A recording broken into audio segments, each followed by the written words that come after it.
ഇടുക്കിയിലെ കല്ലാർകുട്ടി ഡാമിന്റെ എല്ലാ ഷട്ടറുകളും ഉയർത്തി. 5 ഷട്ടറുകൾ ഒരടി വീതമാണ് ഉയർത്തിയിട്ടുള്ളത്.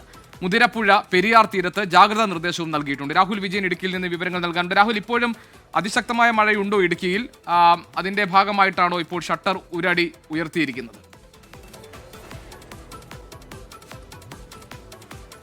അതിശക്തമായ മഴയ്ക്ക് ശമനമുണ്ട്. പക്ഷേ ഇന്നലെ രാത്രിയിൽ പെയ്ത മഴയുടെ തുടർച്ച എന്നോണമാണ് ഈ ഡാമിലേക്ക് നീരൊഴുക്ക് ശക്തമായി തന്നെ തുടരുന്നത്. അത് വരും മണിക്കൂറുകളിലും നീരൊഴുക്ക് ശക്തമായി തുടരും. അനിയന്ത്രിതമായ അളവിൽ ജലനിരപ്പ് ഉയർന്നു എന്നുള്ളതാണ് ഈ ഡാമിന്റെ അധികൃതർ നമ്മളോട് വ്യക്തമാക്കുകയും ചെയ്തിട്ടുള്ളത്. ആ ജലനിരപ്പ് ക്രമീകരിക്കുക അനിവാര്യമാണ്.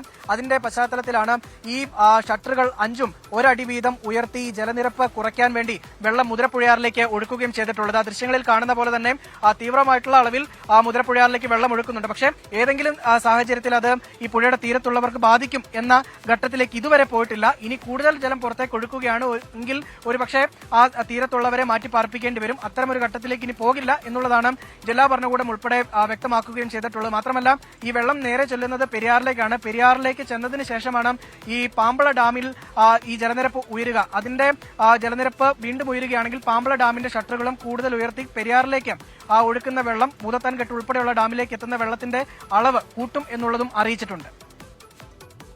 രാഹുൽ വിജയനാണ് വിവരങ്ങൾ നൽകിയത് ഇടുക്കിയിൽ നിന്ന്.